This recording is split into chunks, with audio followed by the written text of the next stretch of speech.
Attention! The Looking Up, Looking Out hosts businesses and services are limited to serving individuals located in their areas and only apply to viewers located in Washington State, Oregon, and North Carolina.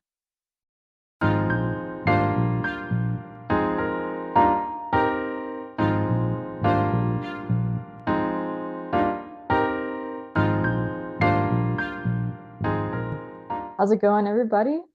My name is Samantha, and this is the Looking Up, Looking Out podcast. I have with me my awesome co-hosts, Riley and Talya. And let's see, we have such a great episode today. We're going to do our host intros, a little bit about ourselves. And yeah, so we are looking up the information to look out for you. And I am a registered dietitian, certified exercise physiologist, and I have my own private practice called Nutri-Cise. And we'll get more into that with some of those host intros. But yeah, Riley? Yes, I am Riley McCorkle. I am a registered dietitian, owner of Flourish, disease prevention and management. I work also as a diabetes educator up in Spokane, Washington. Hey everybody, my name is Talya Jackson. I am a personal trainer and health coach. I love working with people who are just struggling to meet their health goals, and I love to be there to encourage them, keep them accountable, and build that consistency. My business is called Real Life Wellness, and I am based out of Winston-Salem, North Carolina. Awesome. Thank you guys so much. So let's see, host intros. Kind of introduce a little bit about yourself, kind of how you got into your profession, and any fun facts, anything you'd like to share. Riley, would you like to go first? Oh, I'd love to. Thanks, Sam. For sure. So here's my 7-minute life story.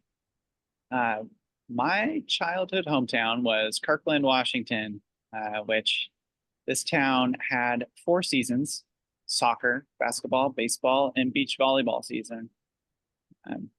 My dad was a sports fanatic with a real knack for statistics. My mother is a hardworking attorney, and have one younger brother that keeps me humble. He's always been the realist, and I'm kind of the idealist of our duo. Let's see, I was a little artist when I was a kid, and my parents were quite supportive. It wasn't until high school and especially college that I really started to get into health. Class in high school, it's like a health and fitness class that I was really introduced to the idea of lifestyle management, being able to impact health and even prevent disease. So it kind of laid the seed for later classes, sociology classes in college, where, just reviewing those causes of mortality, heart disease, stroke, diabetes, liver disease, and kidney disease. These are all diseases that are preventable by lifestyle medicine, diet, and exercise. So that really put me on the path toward dietetics. I spent a lot of my formative years in my 20s not knowing what to do with my life, living in Bellingham. Bellingham was a little hippie town in the northwest corner of Washington, up by Canada. And it was very influential. I became introduced to natural medicine and really found the naturopathic modalities to be very interesting. I also had a regular mindfulness practice at the time and felt like I was truly listening to people for the first time in my life. Then, and then also permaculture, this whole concept of these closed loop systems where we don't have to be as reliant on globalized food supply. We could do it regionally. So I can thank Bellingham for all those influences. Around that time, a book just happened to land in my lap. by the name of the China Study by Colin Campbell. And this book ultimately set me on the path to the master's program at WSU, where I met Sam. Since 2018, after that program, I've been working at Sacred Heart Hospital here in Spokane, doing a lot of tube feedings and TPNs. I was really blown away at the firsthand experience with the kidney, liver, and gut issues, everything that can break in the body, and especially the strokes and kidney diseases and diabetes amputations. So since over the last couple of years, I've been working in the outpatient sphere to really prevent people from having to suffer any of these really awful outcomes of diseases. So that is my quick summary. Nice. Awesome. Thanks so much, Riley, for sharing. All right, Talya, would you like to go next? Yeah, for sure. So I'm actually originally from Washington State. I moved here to North Carolina probably about 4 or 5 years ago, actually. This month, 5 years. And I grew up in Vancouver, Washington, so that's right above the water from Portland, Oregon. I have a small family, my mom and my dad and my little brother. So for me, my path was always physical therapy. I've pretty much known that since I was 10, and I'm the type of person, if I have a target, I'm gonna go for it. And so that was really what I was learning to do. I wanted to learn how to heal people. I didn't necessarily want to cut them or like surgeons. I mean, it's an important job. Didn't want to be a nurse. It was a little too messy for me. But I saw that physical therapy was something that really did help people heal and feel better. And that's what I wanted to do. Plus, it seemed like a physical job, and I've always been active. I played tennis for a long time. I was a gymnast for a while, played other sports. And so I did high school. I did internships in high school. I went to college. I originally was going to go for athletic training and switched to kinesiology. And from there, it was my junior year. I was applying to get into grad school over here on the East Coast, actually here in Winston-Salem, an HBCU called Winston-Salem State University. And I didn't get it in originally, but I was ready to move. I was ready to start adulting, which I regret because adulting sucks. But we're here and we're doing it. But I decided to make the move. So I graduated May of 2019, and I was in North Carolina by July. And so from here, I'm trying to work. I'm trying to revamp my grad school application. I do get in. But I actually had started personal training at the time. I had a trainer when I first moved here, and he encouraged me to become a personal trainer. We had the same degree, we had the same knowledge base, and he said, I think you should do it. And so I did that. I was doing it part-time, and I got laid off from my full-time gig and it was not training related whatsoever. And I got laid off September 2020. And so by the beginning of 2021, I was a full-time personal trainer, and I started my business in 2021. And I've been doing it ever since, and I fell in love with it. I did end up reapplying for grad school, but I ended up withdrawing.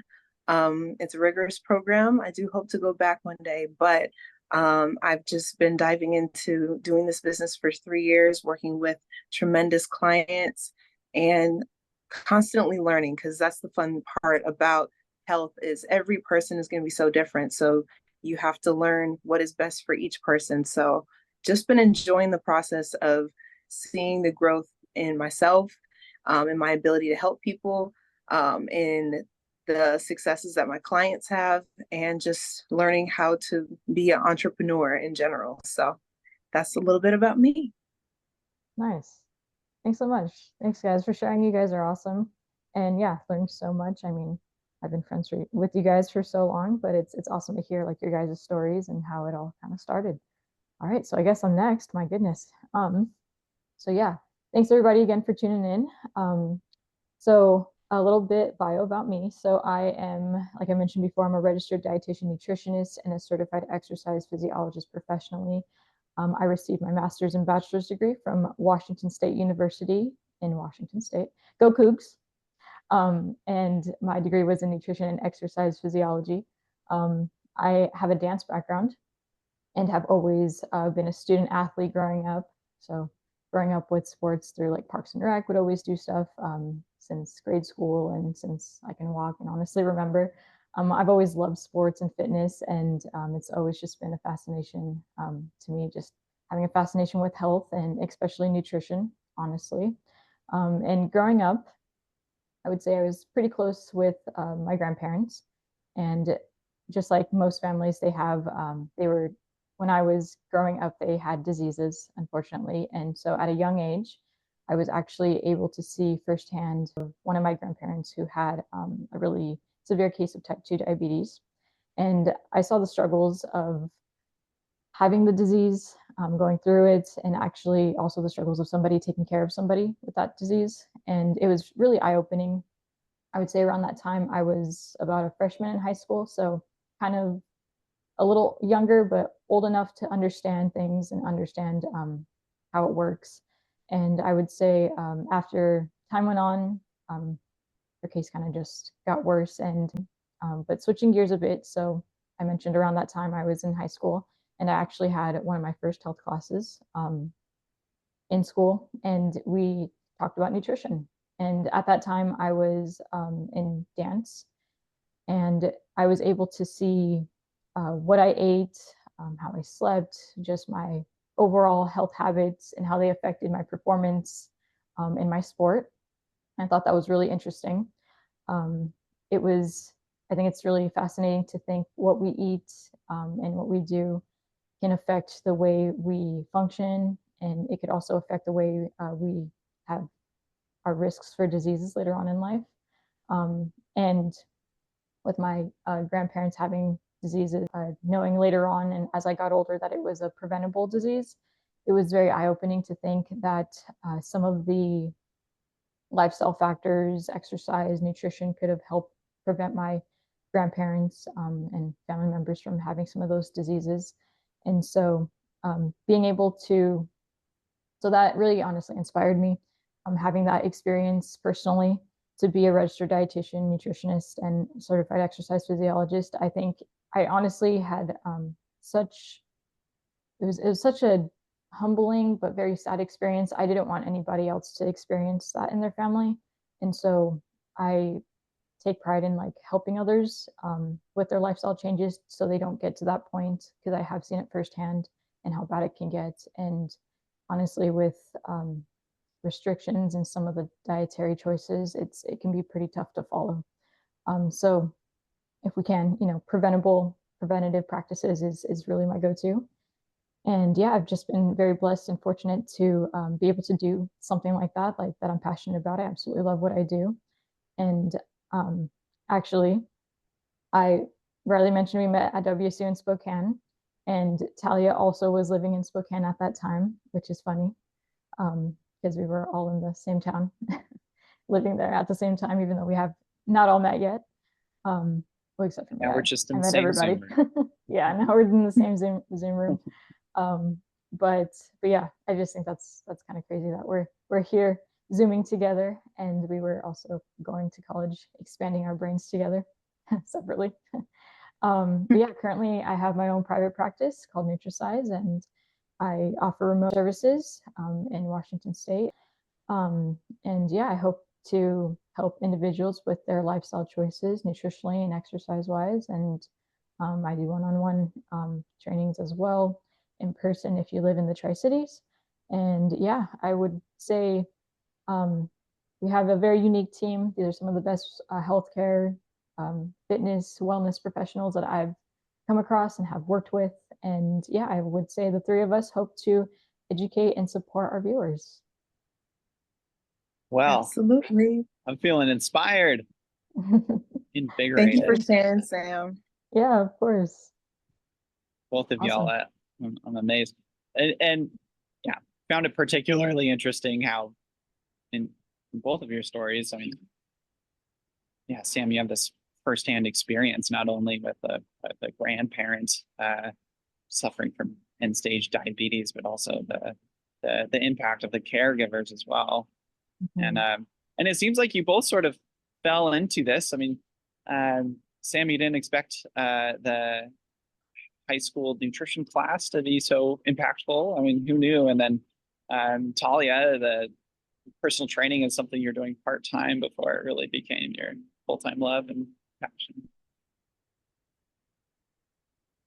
Yeah, Definitely. sure. I think that's the amazing thing is, and I can definitely relate, Sam, to you having grandparents that have been affected by these preventable diseases. I really want to hone in on the preventable piece because it's amazing how changing a lifestyle can switch. Like my paternal grandparents, my grandfather, he's not doing well. And he suffers from, he's had kidney cancer, he's had type 2 diabetes, and my grandmother had type 2 diabetes at one point and high blood pressure, and she lost, I want to say, over 88 pounds, and she's kept it off for almost 13 years now. And so just to see the two different lifestyles and the results of the two different decisions that they made essentially, and they were in the same household. Like it's amazing to see that. So I'm sorry for your loss, but I'm grateful that you had that experience because it shows your heart that you have for people. And Riley, I know that you're really excited to share all of the things. And I don't know all the things that you know, so I'm excited to learn from you as well. And this is the beginning of a beautiful relationship. Absolutely. Yeah, most definitely. Yeah, and it's just so awesome. Like we all have come together in this really incredible field, and we all have, different backgrounds, different experiences, but we all have that same goal in mind, is to help those preventatively. Like Talya said, preventable is that key word. So yeah, I'm super excited to see, what topics we discuss and stuff, and our expertise and opinions, but factual evidence-based, of course. But yeah, I think it's going to be a lot of fun, and yeah, stay tuned for our next episode. Okay, that's all the time we have today. Thanks again for joining us. If there are any topics you want our expert opinion on, want us to research, or have any questions about, please leave a comment, like, and subscribe for more great content. If any of you are interested in working with any of us personally to work on your lifestyle changes like we discussed today from a preventative approach, the links to our businesses are in the description below. We will keep looking up to look out for you. See you next time.